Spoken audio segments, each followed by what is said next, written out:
자, 다음에 집약도 지대입니다. 여러분, 토지를 집약적으로 이용한다는 건 무엇을 의미하냐면 동일한 토지 면적에 대해서 더욱더 많은 돈, 많은 자본을 투자하면 바로 그 토지를 집약적으로 이용한다고 표현할 수가 있는 거예요. 이미 제가 앞에서 한번 언급한 바가 있습니다. 집약도라고 하는 것은 어떻게 표현할 수가 있냐면 토지의 단위 면적, 일단 제곱미터법을 쓸게요. 토지의 단위 면적에 대해서 투입된 자본의 양으로서 집약도를 표현할 수가 있어요. 선생님 잘 이해가 안 가요? 어려운 것 같아요. 여러분, 삼성동 토지를 한번 떠올려 봅시다. 서울의 삼성동에 고층 빌딩이 있는 토지가 있고요. 삼성동은 어떤 토지 위에 굉장히 높은 건물이 들어서 있습니다. 수십 층짜리 건물이 들어서 있어요. 자, 그리고요. 어떤 다른 B 지역을 예를 들어 봅시다. B 지역에 이렇게 단독주택 한 채가 이렇게 올라서 있다고 할게요. 자, 그래서 여러분, 삼성동 토지하고 얘를 A 토지라고 하고 얘를 B 토지라고 할게요.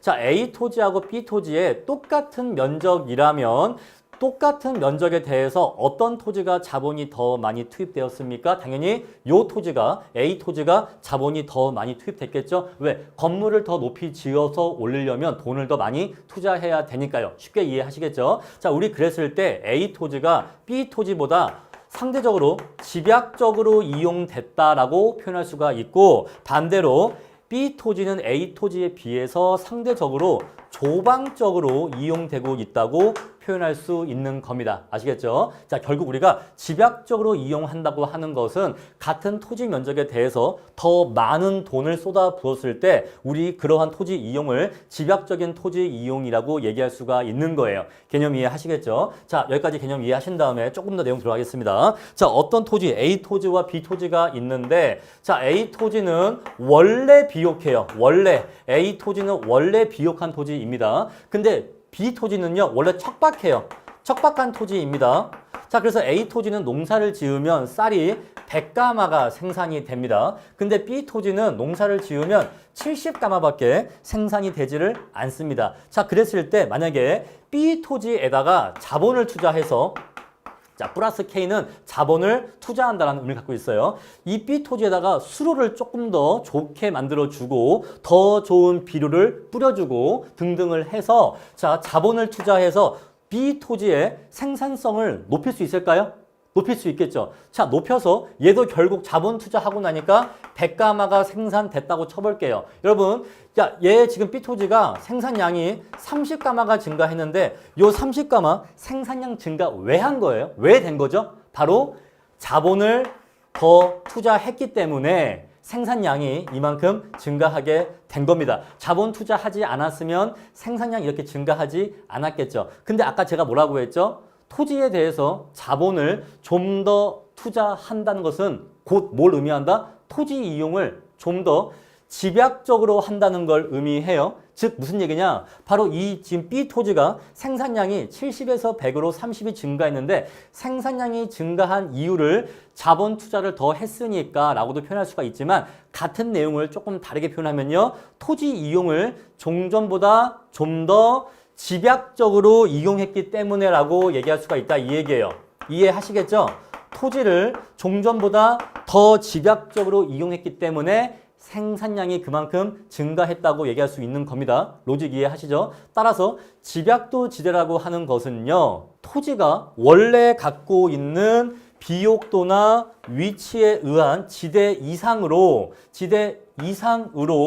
자본 투자를 더 해서, 즉 토지를 더 집약적으로 이용을 해서 플러스 알파의 생산량 증가를 가져왔을 때 그 생산량 증가는 왜 발생한 거다? 바로 토지에 대한 자본 투자, 다른 말로 토지의 집약적 이용에 의해서 발생한 것이기 때문에 이러한 생산량의 증가분을 결국 뭐라고 한다? 집약도 지대라 한다, 이 얘기예요. 여러분, 근데 만약에 이러한 자본 투자를 토지 주인이 했다 라고 친다면, 그럼 토지 주인이 이렇게 자본을 더 투자해서 더 토지를 좋게 만들어 놨으면 이로 인한 생산량 증가는 결국 지대로서 요구하게 되겠죠. 따라서 토지의 집약적 이용으로 인한 토지 생산량의 증가는 결국 무엇화된다? 지대화된다 이 얘기예요. 따라서 우리 이러한 지대를 집약도 지대라 한다 이 얘기입니다. 아시겠죠? 토지에 자본 투자를 더해서 토지를 더 집약적으로 이용해서 발생하는 생산량의 증가분이 결국 지대화되는데 우리 그러한 지대를 집약도 지대라 한다 이 얘기예요. 개념 이해하시겠죠? 여기까지가 핵심 아이디어입니다. 여러분 그래서요 우리가 원룸을 구할 때도요 풀옵션 원룸이 있고 풀옵션 원룸이 있고 풀옵션이 아닌 원룸이 있습니다. 자, 풀옵션이라면 무엇을 의미하죠? 원룸 방 안에 세탁기와 냉장고, 뭐 이런 에어컨 이런 것들이 갖추어져 있는 원룸을 우리가 풀옵션 원룸이라고 하죠. 여러분 그러면 똑같은 평수의 원룸이라면 얘가 비쌀까요? 얘가 비쌀까요? 얘가 더 비싸겠죠? 얘가 원룸 모세가 얘가 뭐 50이다, 얘가 뭐 40이다 라고 한다면 이런 것들, 세탁기, 냉장고, 에어컨 이런 것들 때문에 내가 월세 10만 원을 더 내는 거 아닙니까? 근데 이 월세 10만 원을 더 받기 위해서 원룸 건물 주인은 어떠한 자본을 투자했죠? 세탁기, 냉장고, 에어컨을 각 방에 설치하기 위한 자본을 투자했죠.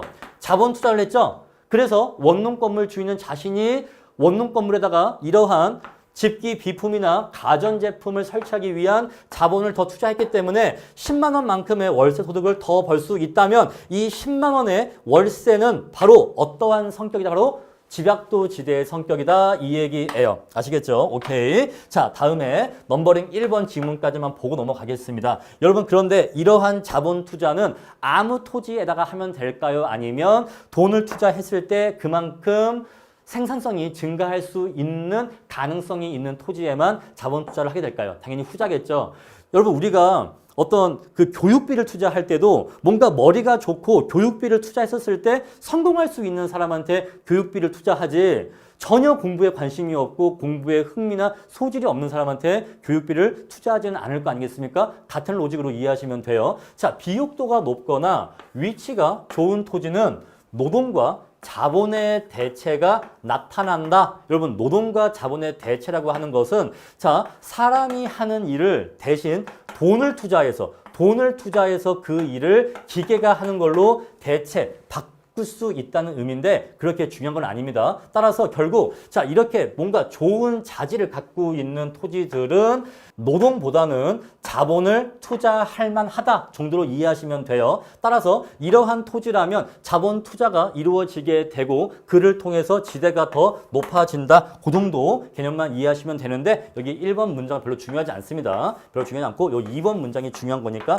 여기까지만 이해하시면 되겠어요. 자 마지막으로 토펙화 연구까지 보고 내용 강의 마치겠습니다. 자 토펙화는요 어떤 도시 이름입니다. 토펙화라는 도시를 실제로 분석을 해보니까 어떠한 현상이 발견됐냐면 자 우리 요렇게 축이 있고요. 얘가 지가 토지의 가격이고요. 얘가 도심이고 도심과의 거리가 이렇게 멀어질 수 있겠죠. 자 그랬을 때 도심 가까이에서는 지가가 굉장히 높더라. 그런데 도심에서 멀어질수록 지가가 내려가는데 지가가 요렇게 내려가는 게 아니라 어떻게 지가가 내려가냐면 지가가 요렇게 내려가더라 이 얘기예요. 이렇게 곡선을 그리면서 지가가 하락하더라 이 얘기예요. 개념 이해하셨습니까? 자, 우리가 이것을 보면서 무엇을 알 수 있냐면 첫 번째, 도심에 가까울수록 지가가 비싸다.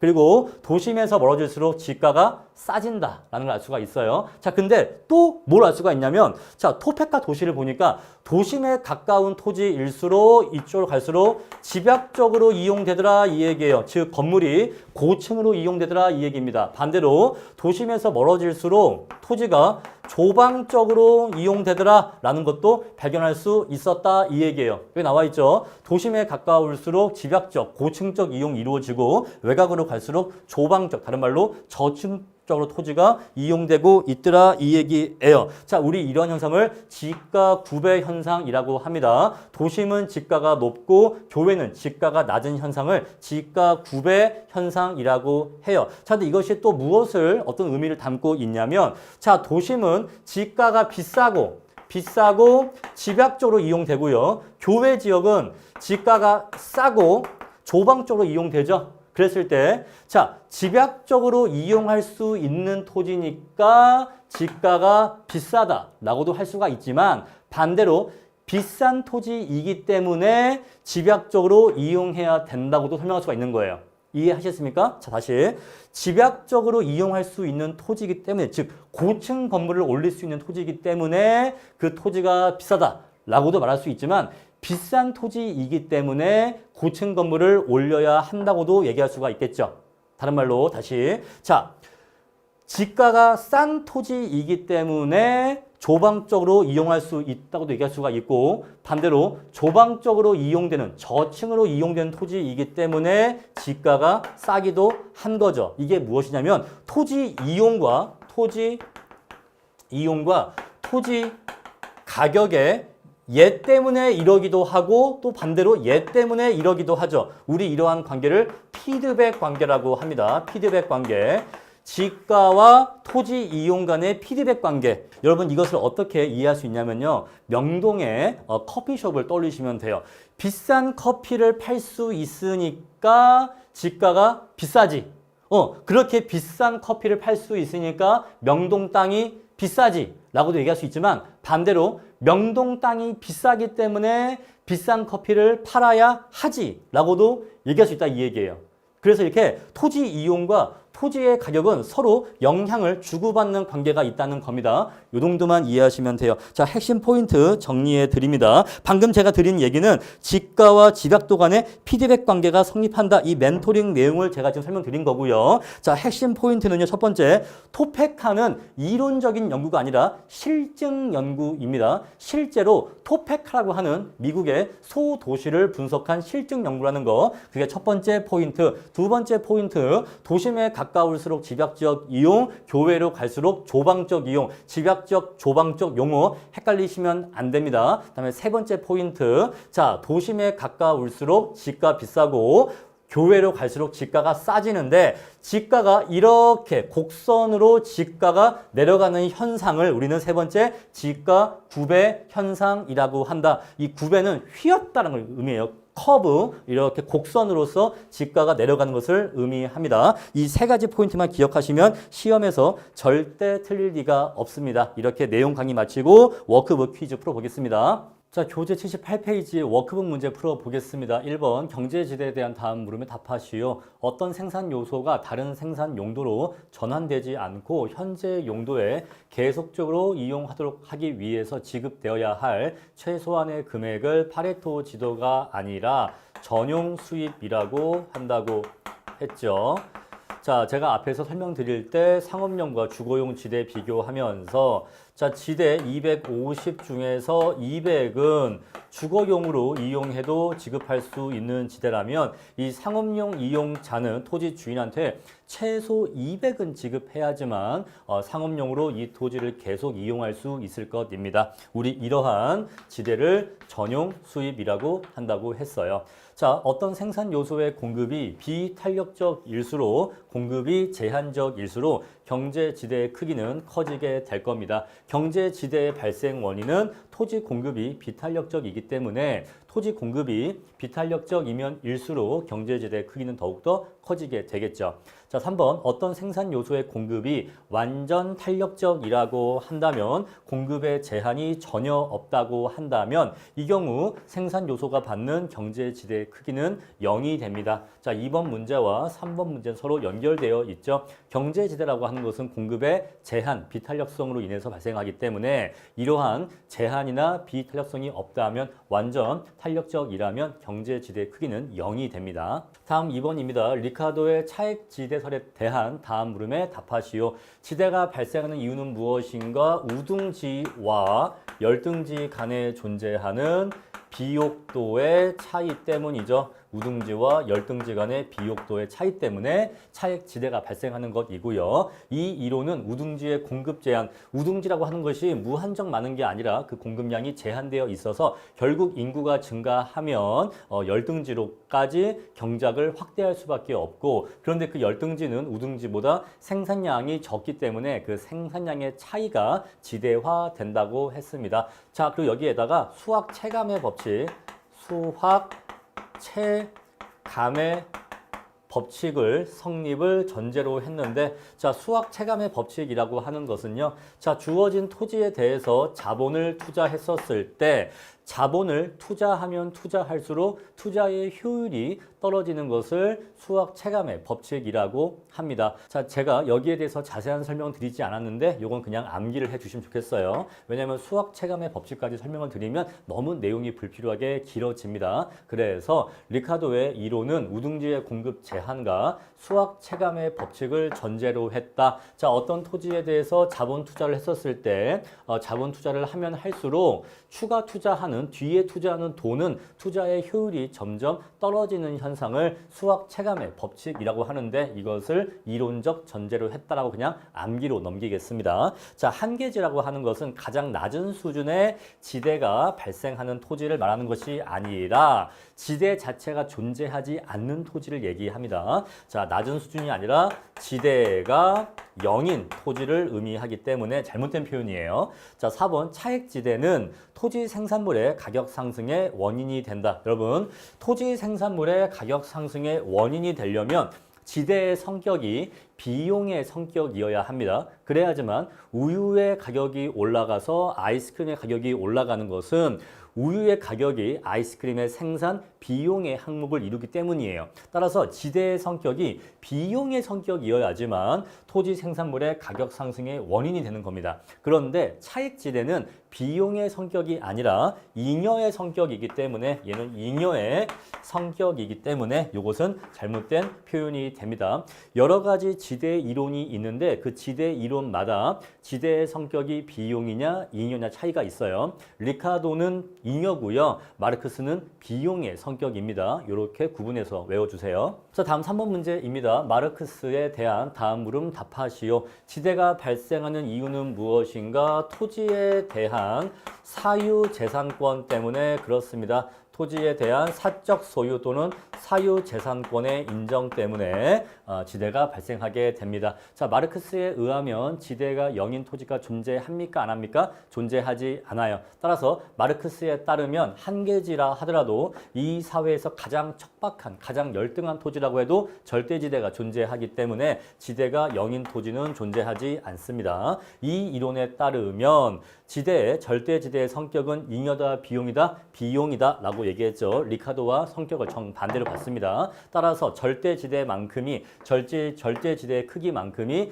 토지 생산물의 가격에 반영이 된다는 거죠. 비용의 성격으로 정리하시면 됩니다. 다음 4번입니다. 튀렌에 대한 다음 물음에 답하시오. 자, 지대가 발생하는 이유는 무엇인가? 수송비의 절약분 때문이죠. 위치의 차이로 인한 수송비 절약분이 지대화된다고 했습니다. 중심지에서 거리가 멀어질수록 수송비가 증가하기 때문에 지대는 감소하게 됩니다. 한계지의 지대가 0인 이유를 설명하시오. 한계지에서는 총 생산비와 무엇이 일치하죠? 총 생산비와 생산물의 가격, 토지 생산물의 가격이 일치하기 때문에 자, 100원 들여서 생산한 다음에 그 생산물을 100원에 팔면 남는 게 하나도 없죠? 그래서 지대의 크기가 0인 것입니다. 4번, 도심에 가까울수록 집약적 높은 지대를 감당해야 되니까 집약적 토지 이용이 이루어지겠죠. 다음 5번입니다. 알론소의 입찰지대 곡선에 대한 다음 물음 답하시오. 입찰지대란 단위 면적의 토지에 대해서 토지 이용자가 지불할 의사가 있는 최대 금액, 토지 임차인이 지불할 수 있는, 제시할 수 있는 최대 금액을 의미하겠죠. 난 최대 얼마까지 임대료 낼 수 있어. 자, 해당 토지 이용을 통해서 무엇이, 어떤 이윤이 0이 되는 수준의 지대이냐? 바로 초과 이윤이 모두 없어질 때까지 내가 그 토지를 이용해서 사업을 하기 때문에 벌 수 있는 초과 이윤이 모두 0이 되는 수준까지 지대를 지불하게 되겠죠. 따라서 이거 굉장히 중요한 표현입니다, 여러분. 초과 이윤이 0이 되는 수준의 지대다라고 정리해 주세요. 자, 제가 앞에서 설명드릴 때는 이해를 편하게 하기 위해서 순이익이 0이 된다라고 표현했는데 자, 이것을 정확하게 얘기하면 초과 이윤이 0이 되는 수준의 지대가 되는 것이고요. 또 시험 문제에서 이렇게 표현할 수도 있습니다. MPV가 MPV가 0이 되는 수준의 지대라고도 표현할 수가 있어요. 이 두 가지 표현이 있으니까 두 가지 표현 모두 기억을 해주세요. MPV라고 하는 것은요, 우리가 뒤에 투자론 가서 공부를 하겠지만은 어떤 사업을 해서 벌 수 있는 순이익의 크기를 MPV라고 합니다. 자, 2번 토지 단위 면적당 생산성이 높거나 생산물의 한계 운송비가 큰 업종일수록 나와 있는데, 자, 한계 운송비라고 하는 것은 자, 시장이나 도심과의 거리가 한 단위씩 멀어질 때마다 쉽게 얘기하면 1m 또는 뭐 1km 이런 식으로 자, 거리가 한 단위씩 멀어질 때마다 수송비가 얼마나 증가하는가를 의미합니다. 자, 한계 운송비가 크다라고 하는 것은 도심에 가까워질수록 교통비, 수송비가 많이 아껴진다라는 걸 의미하고, 이걸 반대로 얘기하면 도심에서 멀어지면 멀어질수록 수송비나 교통비가 급격하게 올라간다는 걸 의미합니다. 이해하시겠습니까? 한계 운송비가 크다라고 하는 것은 이동해야 될 거리가 멀어지면 멀어질수록 운송비가 크게 증가한 걸 얘기하고, 반대로 도심으로 가까이 접근할수록 운송해야 될 거리가 가까워지고 짧아지면 짧아질수록 수송비가 크게 아껴지는 그러한 특성을 한계 운송비가 크다라고 표현한 것입니다. 그렇게 이해해 주시고, 자, 그랬을 때 낮은 지대를 제시하면서 도시 외곽에 입지하고자 할 것이다. 정반대의 서술입니다. 자, 이렇게 토지 단위 면적당 생산성이 높은 토지예요. 자, 여기는 돈을 들이면 엄청나게 많은 생산물을 얻을 수 있는 생산성이 높은 토지이고, 그리고 도심에서 한 단위씩 멀어질 때마다 수송비가 매우 빠르게 증가합니다. 그러면 이러한 업종이라면 도심 가까이에 입지해야겠습니까? 그렇겠죠. 강남 땅, 도심 가까운 지역에 입지해야겠죠. 따라서 이러한 업종이라면 높은 지대를 제시하면서 높은 지대를 지불하면서 도시 중심에 입지하고자 할 것이기 때문에 2번은 정반대로 표현하시면 되겠습니다. 3번 입찰지대 곡선의 기울기가 완경사인 토지일수록 도심 가까이에 입지한다. 요거 오타네요. 입지가 아니고 입지인데 요거 오타입니다. 입지한다. 자, 우리 아까 입찰지대 곡선 그려보니까 어떻게 그렸냐면요. 자, 요렇게 상업용 이용이 있고 또 이렇게 주거용 이용이 있으면 도심에서 여기까지는 상업용으로 이용되고 여기 이후부터는 주거용으로 이용된다고 했습니다. 자, 가만히 보니까 상업용 요 부분은 급경사라는 걸 알 수가 있고요. 다음에 요 부분은 완경사라는 걸 알 수가 있습니다. 바로 이게 급경사다. 바로 이것이 여기에서의 이 표현과 일맥상통하는 거예요. 생산물의 한계 운송비가 크다라고 하는 것이 입찰지대 곡선이 급경사라는 것을 의미합니다.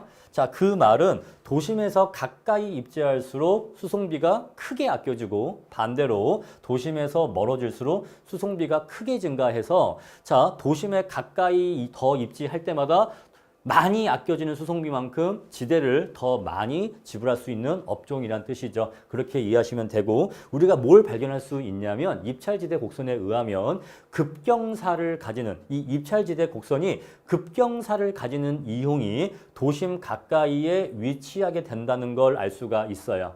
개념 이해하시겠죠? 자, 급경사의 이용일수록 도심 가까이에 위치하게 된다. 따라서 3번은 틀린 표현이죠. 완경사일수록 교외 지역에 입지하게 되고 급경사일수록 도심 가까이에 입지하게 됩니다. 이해도 하시고 암기도 하셔야 됩니다. 다음 6번입니다. 마샬의 준지대에 대한 다음 물음에 답하시오. 자, 단기에 토지에 귀속되는 지대를 말한다. 요거 틀린 표현이죠. 제가 말씀드렸습니다만 준지대는 토지가 아니라 토지 이외에 토지와 유사한 성격을 가지는 고정적 생산 요소에 귀속되는 소득이라고 말씀을 드렸어요. 아시겠죠? 토지가 아니라 토지와 유사한 자본 설비에 귀속되는 지불되는 지대를 얘기합니다. 준지대는 단기와 장기의 각각 성격이 어떻게 되는가? 아까 제가 요거 외울 때 쉬운 키워드 하나 말씀드렸죠? 장기에는 장비, 삼국지의 장비를 떠올리면요.